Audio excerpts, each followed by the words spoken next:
Hello and welcome again to Parent Solution. And today again we have here with us Sarah Rosensweet. You got Welcome, it. Sarah.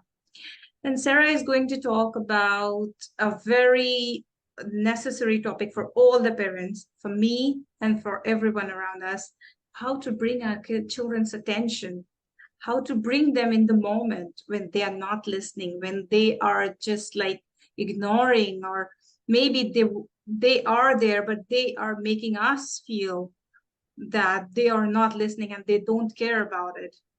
So, how to handle those situations, Sarah? Yeah. Well, first of all, just it's really frustrating when people aren't listening to you.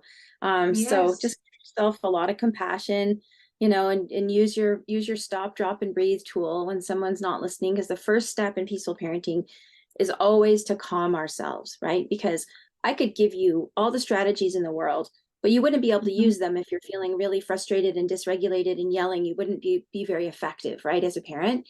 So whenever we're feeling frustrated or annoyed or upset, the first step is always to just come back to our stop, drop, and breathe.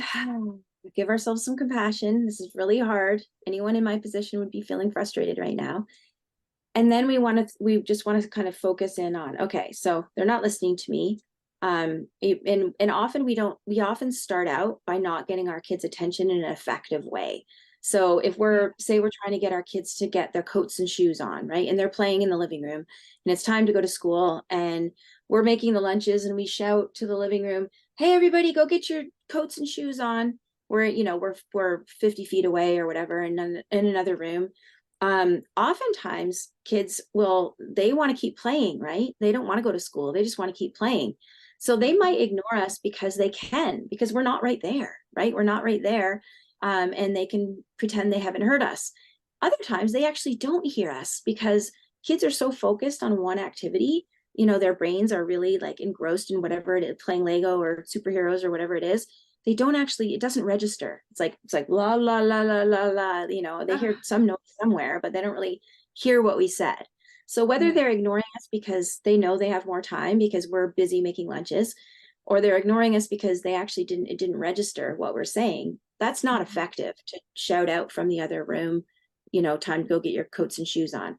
So what we want to do first up, before we even, if this has become a pattern and you feel ignored and nobody's listening to you, and finally you yell and then they scramble or whatever, um, the first time you ask, go into the living room, right, and say, it's almost time to get ready for school, or get our coats and shoes on. Do you want to go now, or do you want me to come back and get you when it's really time to go? I think that's really, like, giving a choice for kids is always better. Right. Like, you don't want to just go in and announce, like, that's it, time's up. You want to always give them a little bit of a heads up.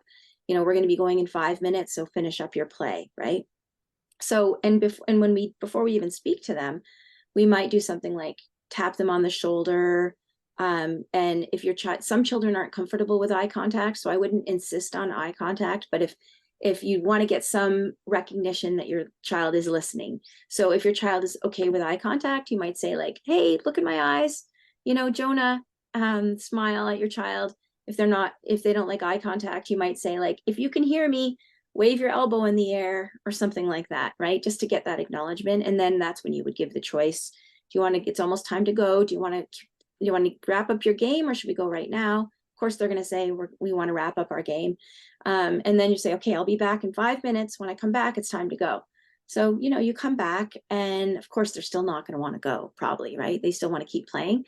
So what I always recommend at this point is, you find some sort of a win-win solution to help them go and get ready. Like, maybe you do something like, okay, do you two kids want to race me and see who can get their coats on first? And I would never put the kids racing against each other, because that would be increasing sibling rivalry. Comparison. But maybe Yes. both kids, can you beat mom or dad at getting your shoe? Can you two get your coats and shoes on before I get my coat and shoes on? And then you always, let them win, because put your coat on upside down or something like that.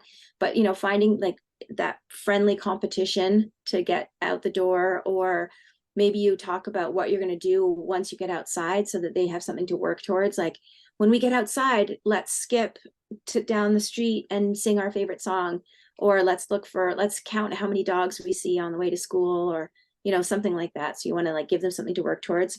Or you could play, you know, depending on how old they are, you could make some playful game. Like if they were already playing superheroes, say like, okay, let's pretend that our, you know, our car is the rocket ship that you were playing with, and we're going to go out there. So you just want to sort of, you know, I said before, they don't want to stop playing because that's the work of childhood. So you kind of want to try and use that play to get them Mm-hmm. on board with that cooperation.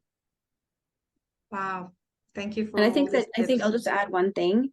I think Mm-hmm. that the takeaway here too is that when you do go back for that final time, you don't want to leave their side. You want to do something, right? If you don't want to Yes. say, okay, 5 more minutes, or like, you know, asking 5 more times, you Mm-hmm. want to just want to do something at that point. To when I was talking in the other video that I did with you, I talked about what kind of support does your child need to meet your expectations. And this is a perfect example. Like the expectation is we're going to go get our coats and shoes on and leave for school. However, I'm going to help you along the way. Okay. Nice, nice idea. Thank you so much for sharing all these things. And like these are like available in your website and people can reach out to you. And I really want all my viewers to go and reach out to Sarah through her website. So I'll be I putting also that in have a my description. I also Yes, have a Sarah. podcast. I also have a podcast called the Peaceful Parenting Podcast that Yes, I people can. just discovered it. Hmm. Just saw that and that's awesome. So Yeah. you all can go and listen to the podcast and reach out to Sarah through her website. I'll be putting that in the description box. Thank you so Okay. much. Thank you so much for being here with us, Sarah. Bye-bye. Bye.